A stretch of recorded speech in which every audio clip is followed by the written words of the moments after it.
Hi all, welcome to Shankar IAS Academy's daily newspaper analysis 7th January 2025. Without any delay, let's get into today's list of articles. The first article, which is taken from the Hindu newspaper, which talks about Maoist attack in Chhattisgarh.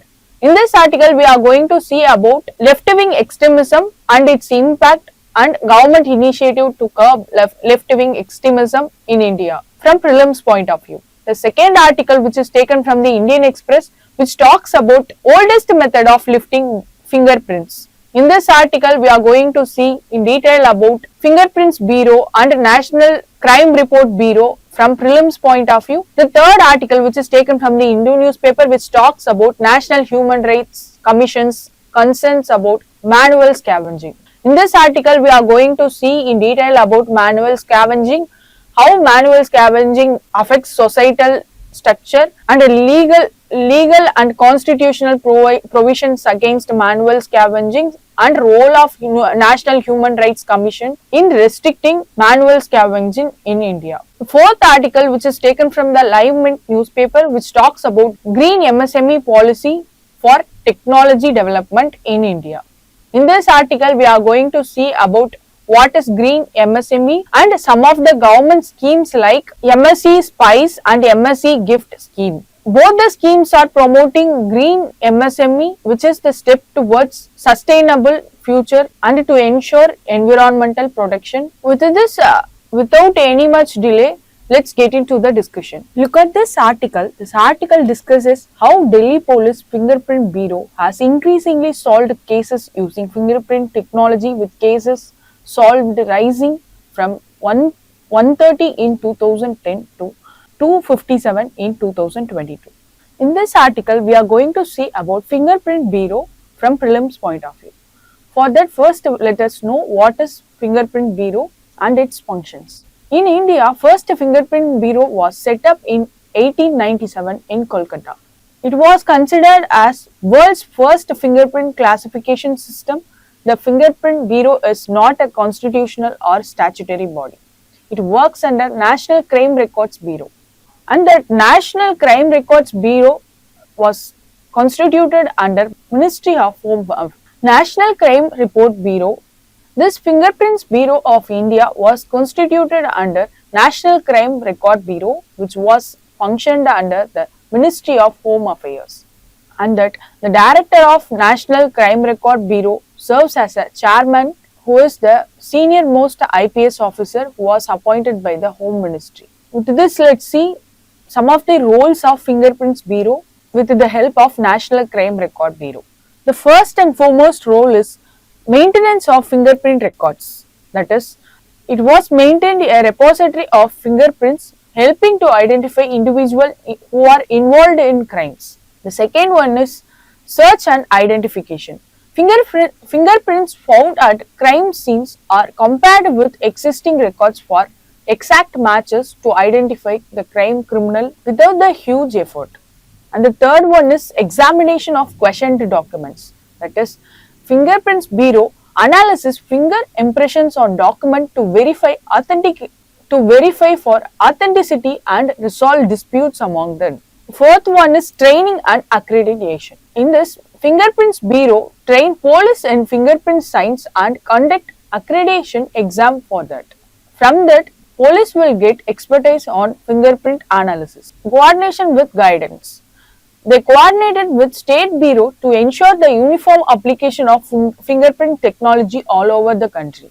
Now let's see how this Fingerprint Bureau handle the use of database in solving cases. The first one is National Automated Fingerprint Identification System, a centralized pan-India database managed by the National Crime Report Bureau to store and retrieve fingerprint data, which facilitates real-time matching of fingerprints across the country. The second one is Automated Fingerprint Identification System. It is an advanced tool for automated fingerprint matching to speed up investigation towards the crime. For example, National Automated Fingerprint Identification System helped to solve numerous cases by providing matches for over 10 million criminal fingerprints record so far.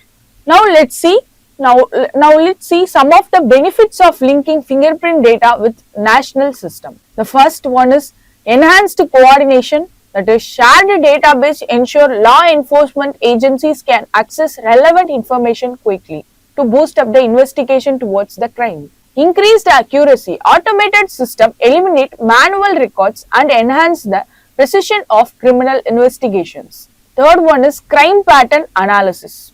This linked database allows tracking of repeated offenders and understanding crime trends across the region and all over the country. For that, Aadhaar targeted delivery of financial and other subsidies, benefits and services Act 2016 is the primary legislation which covering biometric data.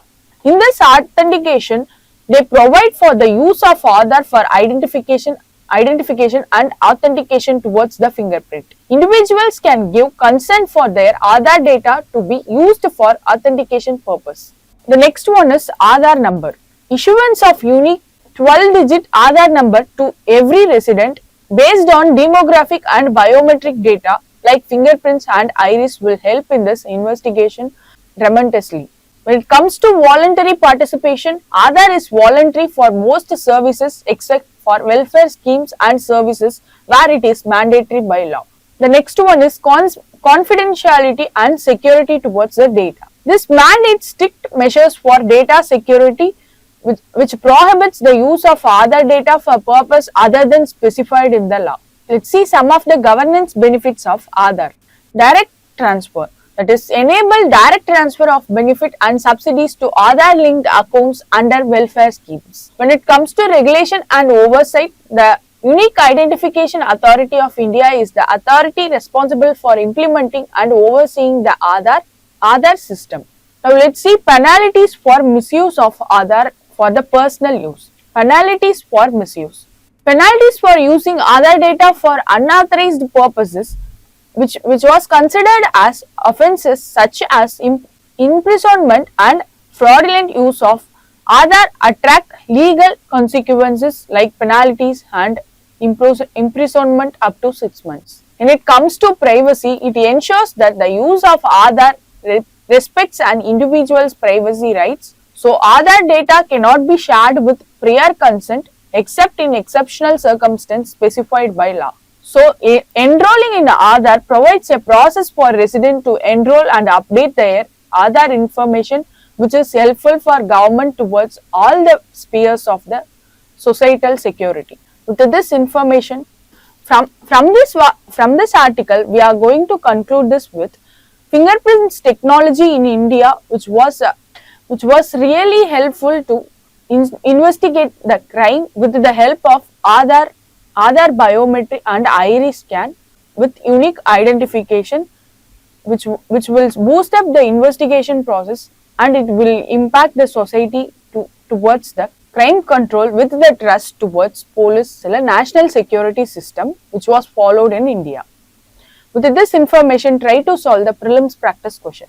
With reference to the Fingerprints Bureau in India, consider the following statements. The first Fingerprint Bureau in India was established in Kolkata in 1897.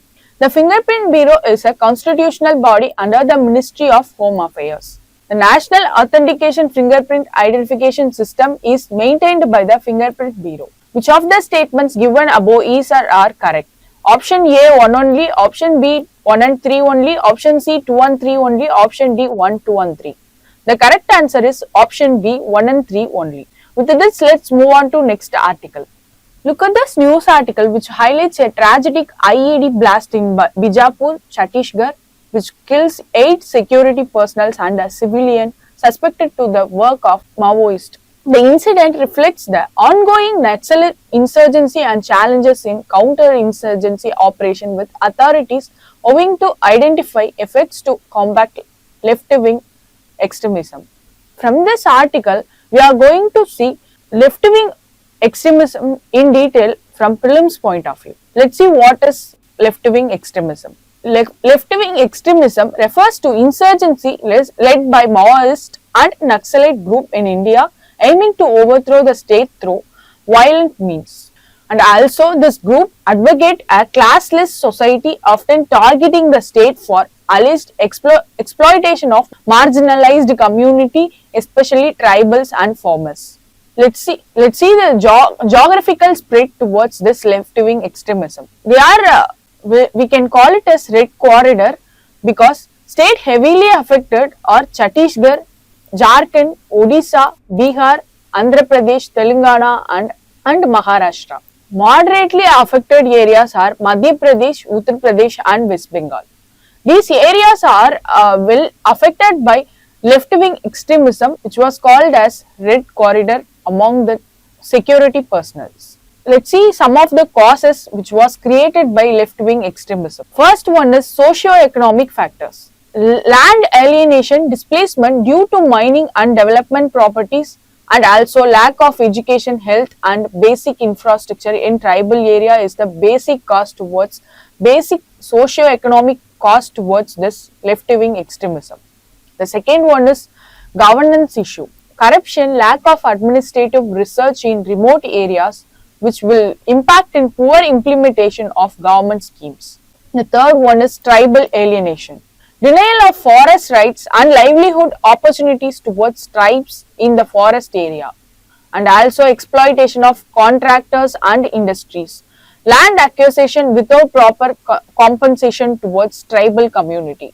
These are all the major causes which was created by socio-economic and governance perspective with regard to left-wing extremism. Let's see some of the government initiatives to counter left-wing extremism in India. The first one is Samadhan scheme, that is the security measure which was called as smart aggressive motivated actional intelligence dashboard based review, which harnessing technology awareness and no financing. In this scheme, some of the special forces are deployed towards this. They are CRPF, Cobra, Greyhounders and District Reserve Guards, which established a fortified police station in left-wing extremism affected areas. With this, let's see some of the development initiatives towards left-wing extremism area. They are aspirational district program, which will create holistic development in backward districts, which was occupied by tribal communities. The second one is Pradhan Mantri Gram Sadak Yojana, which enhances the road connectivity in remote areas which was occupied by tribal and socially backward communities. The third one is Ekalaiva model residential schools, which was enhanced for tribal education and ensure education towards tribal community for their career development and skill development. The next one is Forest Rights Act 2006. It recognizes the land rights for tribal communities and socially backward communities who belongs to forest area. Let's see some of the governance measures towards left-wing extremism. The first one is integrated area plan. It is development projects like road, school and health centers in left-wing extremism areas. Skill development initiatives, which ensures livelihood generation for youths among the tribal peoples. With this, let's see some of the key facts and operations towards this left-wing extremism. When it comes to affected districts of left-wing extremism, initially it was the 126. Now it was identified under left-wing extremism. It was reduced to 70 in 2022. When it comes to major operation against left-wing extremism are Operation Greyhound, Cobra, which are the major and notifiable operations to combat left-wing extremism in India. Now let's see some of the trends of left-wing extremism. When it comes to trends, we can see clearly the decline in left-wing extremism incidents over the last decade due to government efforts. For this left-wing extremism containment, there are some constitutional and legal provisions related to left-wing extremism. They are mentioned especially under 7th schedule, which was law and order is a state subject. However, the center assists in combating left-wing extremism towards this. The second one is Unlawful Activity Prevention Act, which was used to curb extremist activities in the left-wing extremism area. The last one is Forest Right Act 2006. It empowers tribal against land alienation and tribal discrimination. From this article, we are coming to know that left-wing extremism activities in India was quite reduced when compared to the past, but we have to go so far to curb it completely. For that, government taking initiatives to curb left-wing extremism. For that, we have to take some of the measures to comforting tribal communities and socio-economically weaker communities with the subsidies and welfare schemes of governance. This is the only way to curb the left-wing extremism completely from India. With this information, try to write a prelims practice question. With reference to left-wing extremism in India, consider the following statements. Statement 1. The Red Corridor refers to area affected by left-wing extremism primarily in the northeastern states of India. The second statement is the Samadhan strategy aims to address the socio-economic cause of left-wing extremism and improve security initiatives. The Forest Rights Act 2006 was enacted to reduce land alienation among tribal communities in left-wing affected areas. Which of the statements given above is or are correct? Option A 1 and 2 only, option B 2 and 3 only, option C 1 and 3 only, option D 1, 2 and 3. The correct answer is option B 2 and 3 only, because it was not primarily in northeastern states, it was primarily in the states of Chhattisgarh, Maharashtra, Madhya Pradesh and Uttar Pradesh areas. With this, let's move on to next article. This article discusses about National Human Rights Commission highlighted the persistent issue of manual scavenging and deaths due to hazardous sewage cleaning despite legal bans. Chairperson Justice Ramasubramaniam emphasized technological solutions like robot pilot projects and effective rehabilitation schemes towards it.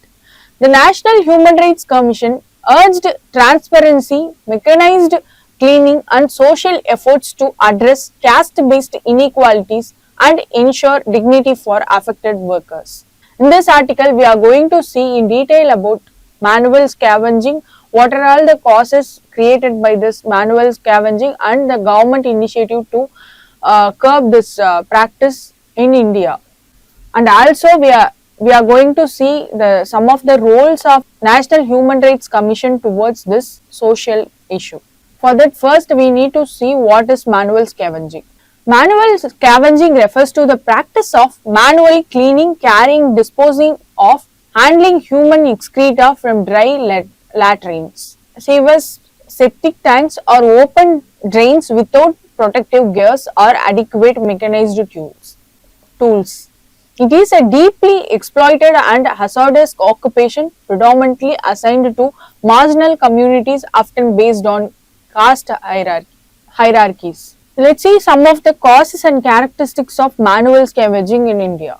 It involves physical handling of human excreta using basic tools like buckets and shovels. It includes cleaning of sewers, septic tanks, railway tracks and dry latrines. It directly impacts in health hazards, highly risk of exposure to harmful gases like methane and hydrogen sulfide. It also causes frequent incidents of infection, respiratory disease and skin condition.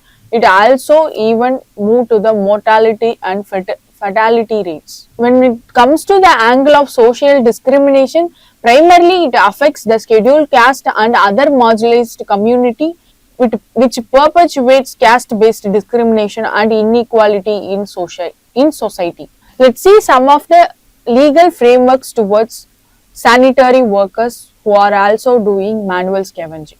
The first one is Prohibition of Employment as Manual Scavengers and the Rehabilitation Act 2013.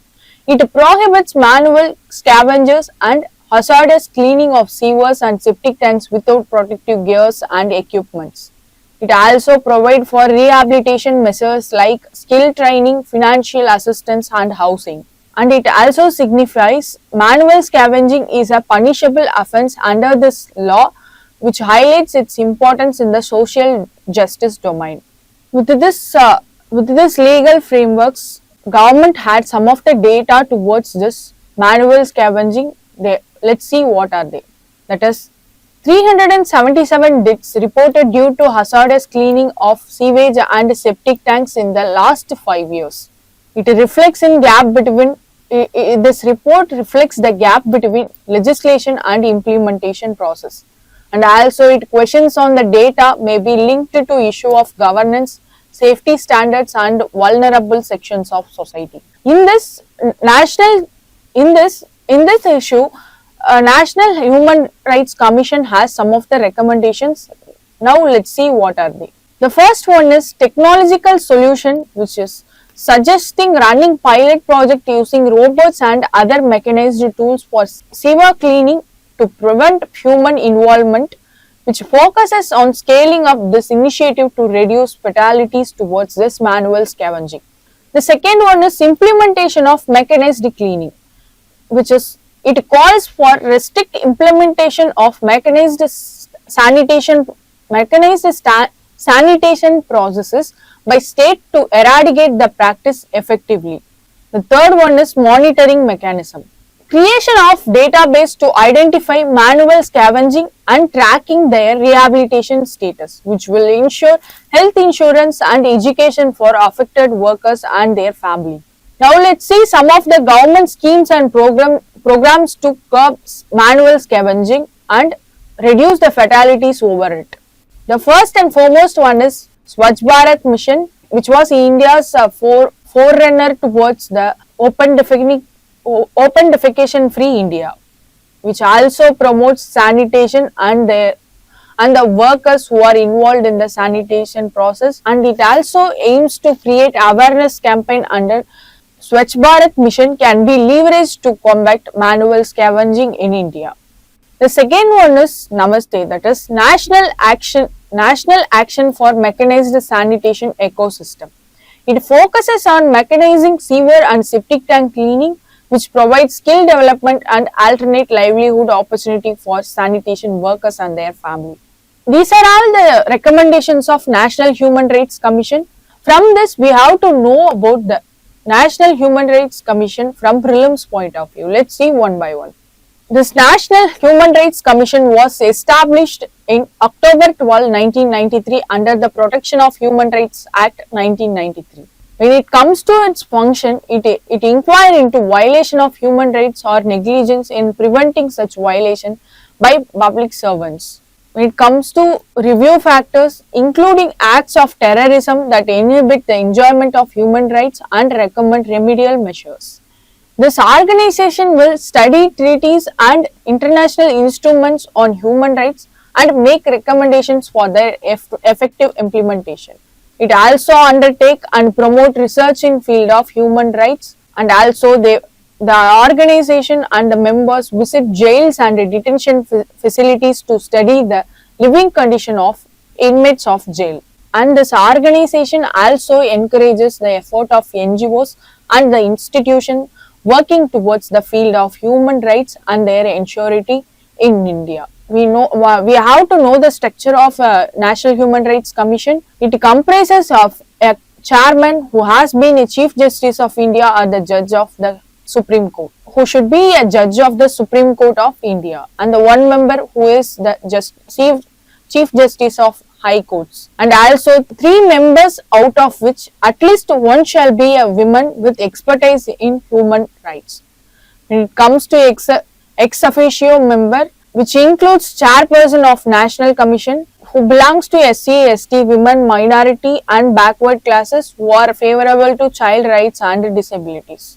These members are appointed by the President of India based on the recommendation of High Power Committee, consist of Prime Minister, Home Minister, Leader of Opposition, Speaker and Deputy Chairman of Rajya Sabha. When it comes to tenure, Chairman and members serves for a term of 3 years or until the age of 70 years, whichever is earlier.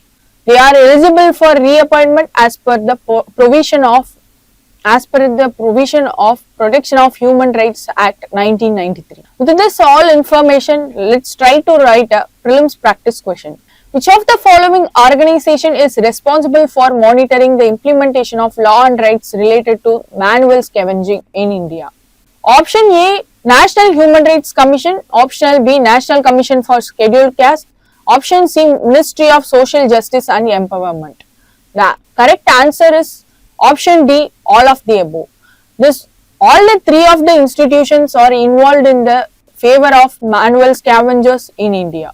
With this, let's move on to next article.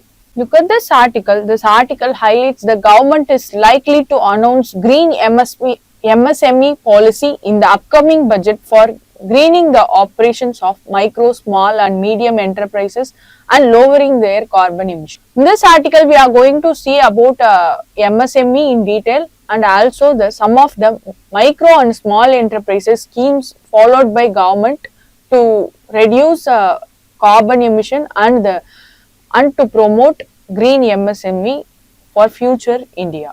Let's see one by one. The first one we are going to see about MSE SPICE scheme, that is Micro and Small Enterprises Scheme for Promotion and Investigation in Circular Economy, which was introduced by Ministry of Micro and Small Medium Enterprises, which aims to encourage micro, small and medium enterprises to add circular economy practice. It also focuses on sectors like plastic, rubber and electronic waste management to comply with international environmental goals and improve operational efficiency towards Green India. In the scheme, only brownfield projects are eligible under MSE SPICE. No other greenfield projects are qualified to the scheme. The scheme is implemented by SIDBI, which oversees the subsidy distribution process of MSMEs in India.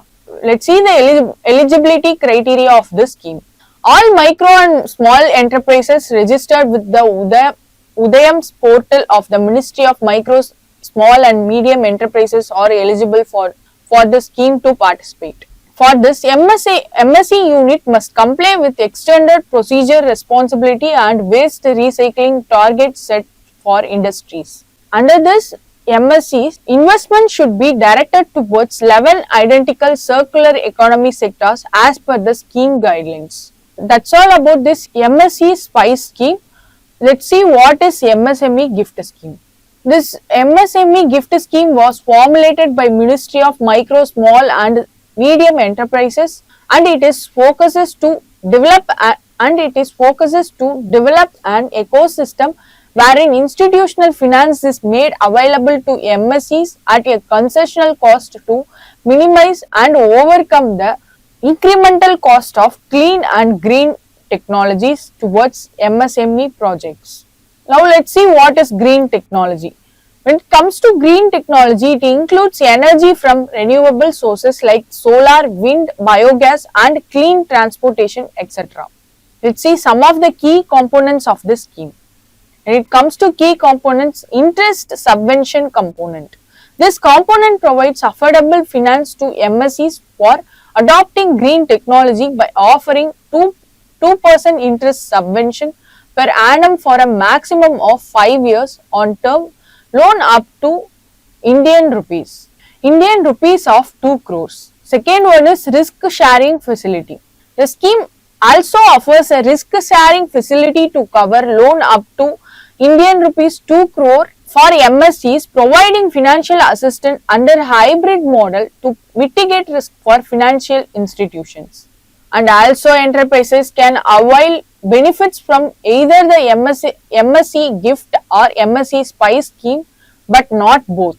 In this, SIDBI role towards implementing agencies' responsibility for overseeing the subsidy distribution process. With this components, let's move on to eligibility criteria of this scheme. In this scheme, applicable to Udayam certificated micro and small enterprises in both manufacturing and service sector are eligible to participate in the scheme. The loan size up to 2 crore with a maximum repayment period of 5 years. And also investment should be directed towards eligible green projects such as renewable energy installation, energy efficiency mechanism, waste management system, green builders and clean transportation with water management and circular economy practices. That's all about the schemes towards MSME towards Green India project. In this situation, Green MSME is a forerunner to protect our environment and make it sustainable for our future. With this information, try to solve the prelims practice question. Which financial institution is responsible for implementing the MSc gift scheme? Option A, Reserve Bank of India. Option B, Small Industries Development Bank of India, that is SIDBI. Option C, National Bank for Agriculture and Rural Development, NABARD. Option D, State Bank of India, SBI. The correct answer is option B, Small Industries Development Bank of India, SIDBI. This institution is the only implementation agency towards MSME gift scheme and MSc Spice scheme. Coming to the conclusion, if you like this video, hit like, do comment your valuable feedbacks and share it to your friends and family. At the end of this month, we can expect the notification of UPSC Prelims 2025. For that, kickstart your preparation towards the preliminary examination with the help of Shankar IAS Academy. For that, stay tuned with Shankar IAS Academy's YouTube channel and don't forget to subscribe this channel.